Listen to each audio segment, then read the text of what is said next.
Olvídate de lo que viste en los Highlights.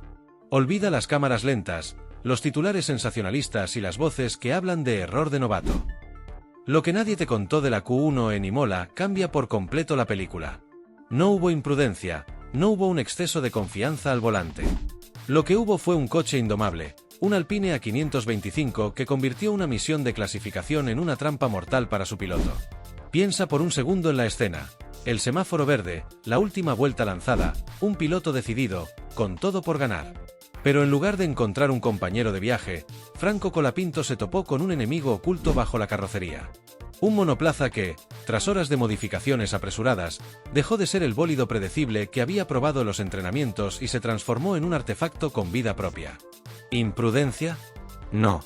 Cuando pisó el pedal y el tren delantero se negó a obedecerle, no fue por atreverse a más de la cuenta, sino por alimentar una bestia mecánica desbalanceada. El A525 había recibido un nuevo corazón híbrido, una unidad de combustión inédita y ajustes aerodinámicos que, sobre el papel, prometían ganancia de décimas. En la pista, sin embargo, esas décimas se tradujeron en un tirón de traición, subviraje explosivo, pérdida instantánea de carga delantera y un deslizamiento imparable hacia las barreras. Lo que en la tele parecía un frenazo tardío era en realidad la última exigencia de un coche que Colapinto intentó domar con uñas y reflejos, sabiendo que no había segunda oportunidad. No chocó por confiar demasiado en sí mismo, sino porque el Alpine, mal preparado y sin acondicionar, le robó el control justo cuando más lo necesitaba. Así que, la próxima vez que alguien te hable de error humano o de un piloto novato cometiendo imprudencias, recuerda esto: Franco no se traicionó a sí mismo, fue traicionado por un sistema técnico que falló en su deber más básico, entregarle una máquina equilibrada y predecible. Y esa traición tiene un nombre: Alpine A525. ¿Por qué Colapinto terminó estampado contra las barreras de Imola en la Q1? Porque, en el fondo, le hicieron subir a un monoplaza que ya no era el mismo coche con el que había volado en las sesiones libres. Imagina esto: Franco sale de la FP2 sintiéndose cada vez más cómodo con el Alpine A525, calibrando frenos, midiendo cada transferencia de carga, afinando la trazada curva tras curva. Pero mientras él acumulaba vueltas y datos, en el garaje empezaron los cambios de última hora. Horas antes de la Q1, Alpine apostó a una actualización agresiva que prometía una revolución de potencia, y acabó siendo una pesadilla mecánica. Nuevo motor de combustión. En la teoría, un bloque revisado capaz de entregar más torque en la zona media del tacómetro. En la práctica, un latido desconocido bajo sus pies, una respuesta más brusca al acelerador, sin el punto de entrega suave que Colapinto había aprendido a domar durante la FP1 y FP2. Turbocompresor revisado. Más soplado, más caballos, más promesas de velocidad punta en las rectas de Tamburello. Pero ese soplido extra no llega gratis. Afecta el equilibrio térmico del motor y la estabilidad del coche al reactivar conjeturas de calor en los conductos y en la caja de cambios. El A525, ya de por sí nervioso, se volvió aún más impredecible cuando el turbo soltaba un empujón extra en zonas donde la adherencia era crucial. MGUH retocado. La joya híbrida que regula la recarga energética y la entrega instantánea de potencia eléctrica. Actualizar su mapa sin suficientes simulaciones de pista es como darle un jetpack a un piloto sin enseñarle a despegar. Un empujón vertiginoso en la salida de curva que puede convertir una frenada perfecta en un festival de subviraje. Estos tres cambios, que sobre el papel son la promesa de dar un salto de rendimiento, se implantaron sin una sola vuelta de adaptación.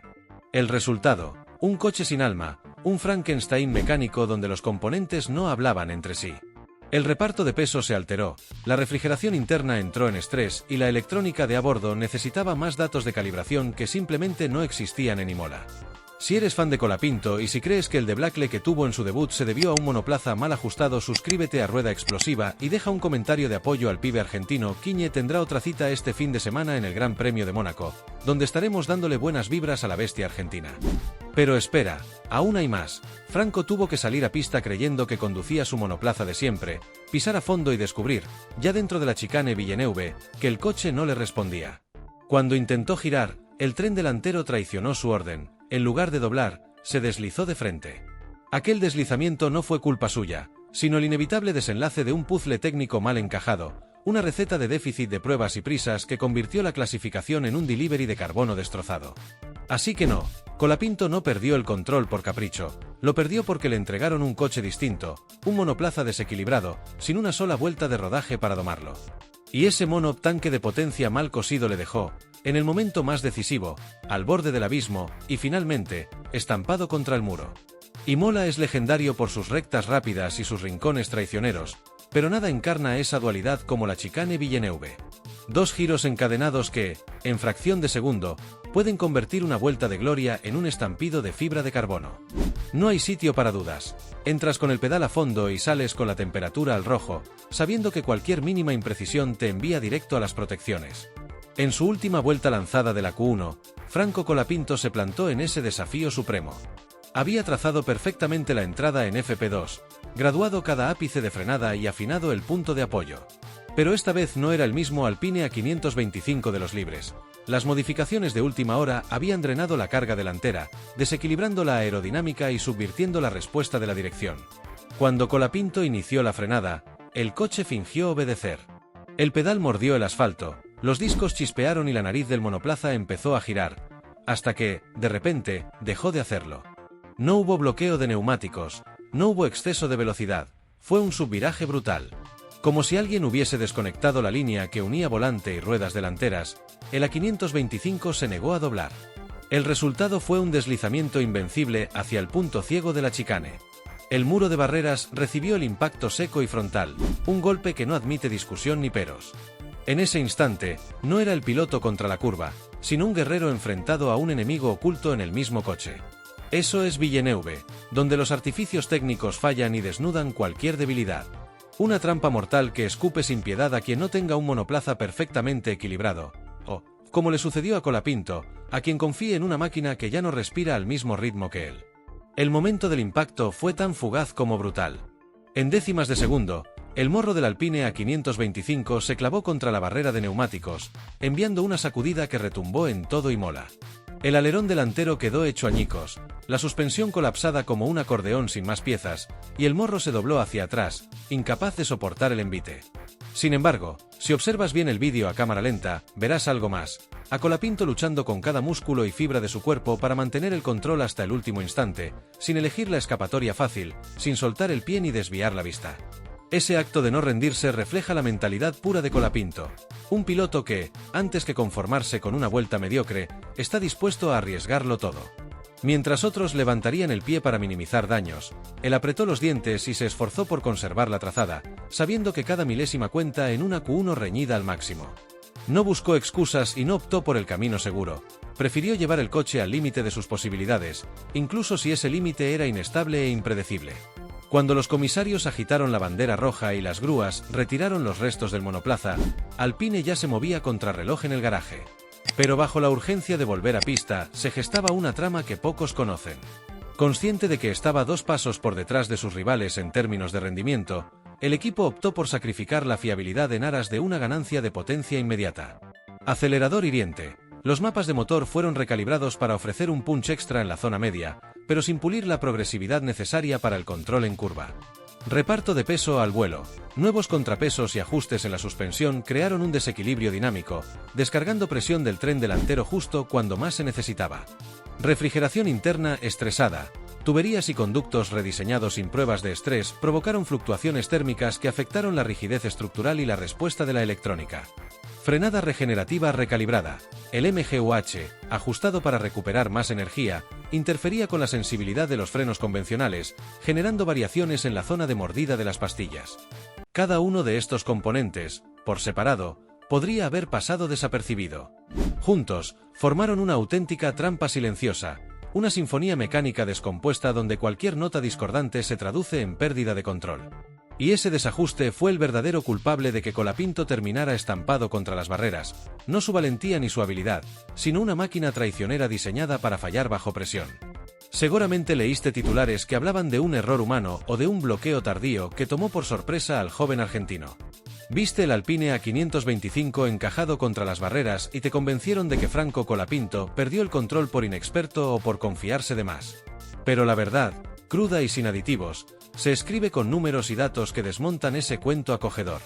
Desde la salida del sector 1, los sensores del monoplaza registraron signos claros de inestabilidad, un tren delantero que no mantenía carga, oscilaciones inesperadas en el balance de la carrocería y variaciones repentinas en la presión de los neumáticos.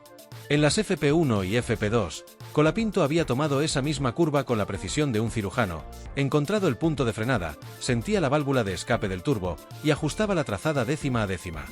Pero en la Q1 no se trataba del mismo A525, era un coche experimental, con un nuevo motor, un MGUH recalibrado y un paquete aero revisado, sin una sola vuelta de rodaje para adaptarse.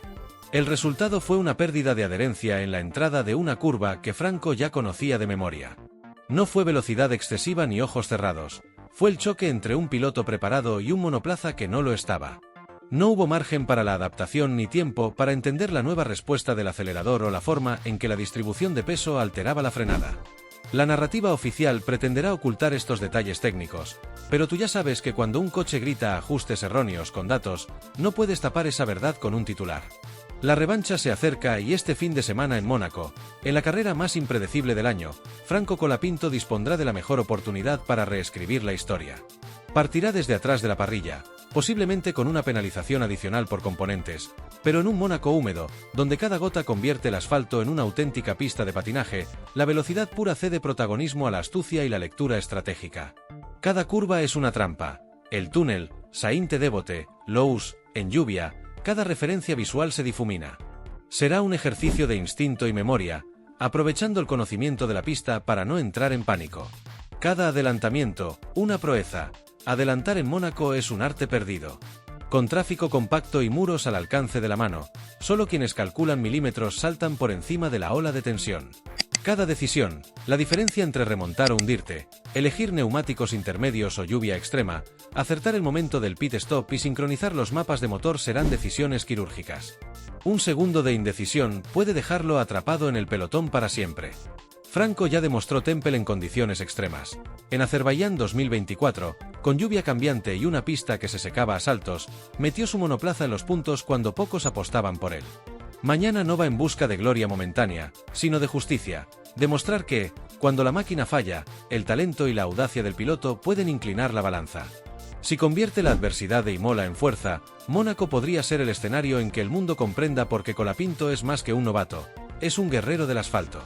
Vivimos en una era de transparencia, donde cada décima de segundo y cada dato de telemetría puede filtrarse en tiempo real. Sin embargo, cuando la factura técnica sale mal, los pilotos suelen quedarse con la mala prensa mientras los ingenieros se escudan tras un muro de jerga y tecnicismos. ¿Es justo que Franco Colapinto cargue con la culpa de un monoplaza desequilibrado cuando fue el equipo el que eligió sacrificar la fiabilidad por un extra de potencia sin pruebas suficientes? Piénsalo. En otras disciplinas del deporte motor, como el WC o IndyCar, los equipos asumen públicamente sus fallos, explican la raíz, piden disculpas y establecen planes de acción para corregirlos. Eso genera confianza en los fans y en los propios pilotos. En la Fórmula 1, en cambio, el éxito y el error suelen empañarse con comunicados lacónicos que no dicen nada. ¿Por qué Alpine no sale a la palestra para reconocer que su A525 estaba en fase experimental y que ese experimento se volcó contra su joven promesa? Queremos saber tu opinión. ¿Crees que los equipos deberían desglosar cada fallo técnico y explicar públicamente cuando han errado? ¿Debería Alpine publicar la telemetría completa de Imola y asumir la responsabilidad de sus decisiones de última hora? Deja tu comentario con tu postura. Transparencia total vs privacidad de datos técnicos. Comparte este vídeo para que otros aficionados se sumen al debate. Dale me gusta si crees que los pilotos merecen algo más que escuetas disculpas de pasillo. Se acerca la salida. Las primeras gotas empiezan a caer sobre el asfalto de Mónaco. El Alpine A525, reconstruido en tiempo récord, volverá a rugir, pero esta vez no solo estará en juego una vuelta limpia, sino la credibilidad de un equipo y el honor de un piloto que no se rinde.